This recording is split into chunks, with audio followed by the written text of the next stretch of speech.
Sri motivation YouTube சேனலுக்கு வந்திருக்கிற உங்கள் எல்லாரையும் அன்போடு வரவேற்கிறேன். இந்த யூடியூப் சேனலில் சிந்தனையை தூண்டக்கூடிய குட்டி குட்டியான அழகான கதைகளை தான் நம்ம பார்க்க போகிறோம்.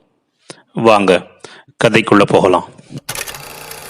இன்னைக்கு நம்ம பார்க்க போகிற குட்டி கதை, பொருள் வேண்டுமா அருள் வேண்டுமா. பாண்டவர்களும் கௌரவர்களும் போருக்கு தயாராகி கொண்டிருந்த சமயம்தான் அது. ஒவ்வொரு ராஜ்யமாக சென்று ஆதரவை திரட்டி கொண்டிருந்தாங்க ரெண்டு பக்கமும்.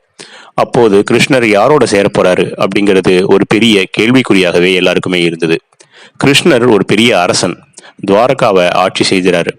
அவர்கிட்ட 21,000 யானைகள் கொண்ட படையும் 65,000 குதிரைகள் கொண்ட படையும் 1,00,000 போர் வீரர்கள் அப்படின்னு ஒரு பெரிய படையே அவர்கிட்ட இருந்தது. இதனால கிருஷ்ணரை தங்களுடைய ஆதரவாக வைத்துக் கொள்வதற்காக துரியோதனனோ அர்ஜுனனோ கிருஷ்ணரை காண சென்றாங்க.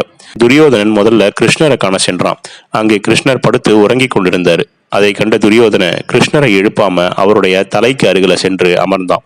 அடுத்ததாக வந்த அர்ஜுன கிருஷ்ணர் மீது கொண்ட பக்தியின் காரணமாக அவரது கால் அருகில போய் அமர்ந்தான். கிருஷ்ணருக்கு தூக்கம் கலைந்தது. இயல்பாக காலுக்கு அருகில் அர்ஜுனன் மீது பார்வை போச்சு. வா அர்ஜுனா அப்படின்னு அவர் வரவேற்றாரு.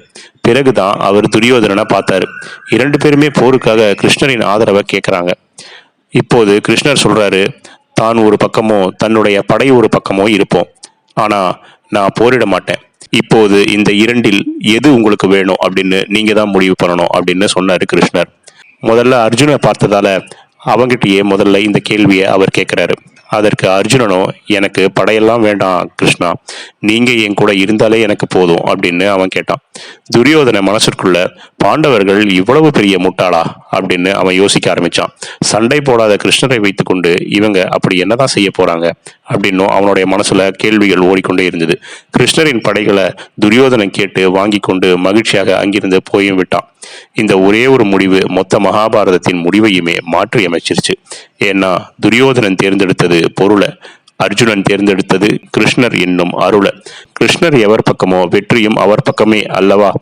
இந்த நிகழ்வே மகாபாரத போருல பாண்டவர்களின் வெற்றியை ஆணித்தனமாக உறுதி செய்தது அப்படின்னு நம்ம சொல்லலாம்.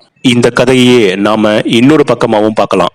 ஒருத்தன் உடற்பயிற்சியெல்லாம் செஞ்சு அவன் தன்னோட உடலை கட்டுக்கோப்பாக வச்சிருந்தான். அவ்வளவு பெரிய பலம் கொண்டவன் ஒரு போட்டியில கலந்துக்கிட்டான் அப்படின்னா அவன் எப்படி வாழ்க்கையில ஜெயிப்பான். அதே மாதிரி ஒருத்தன் சாதாரண உடம்ப கொண்டவன், அவனுக்கு மதி மட்டும் அதிகமா இருந்தது அப்படின்னா அவன் ஒரு போட்டியில எப்படி ஜெயிப்பான் அப்படிங்கிறது இதோடைய கேள்வி. உடம்புல பலம் கொண்டவன் ஆரம்பத்துல ஜெயிக்கிற மாதிரி இருக்கலாம், ஆனா மனசுல பலம் கொண்டவனோ மதி கொண்டவனோ எப்பொழுதுமே ஆரம்பத்துல மட்டும் இல்ல, போக போக அவனோட வாழ்க்கையில ஒவ்வொரு கட்டத்திலையுமே ஜெயித்து கொண்டே போவான் அப்படிங்கிறது தான் உண்மை. இந்த குட்டி கதை உங்களுக்கு பிடிச்சிருக்கும்னு நினைக்கிறேன். பிடிச்சிருந்தா லைக் பண்ணுங்க, கமெண்ட் பண்ணுங்க, உங்க ஃப்ரெண்ட்ஸுக்கு ஷேர் பண்ணுங்க. நன்றி.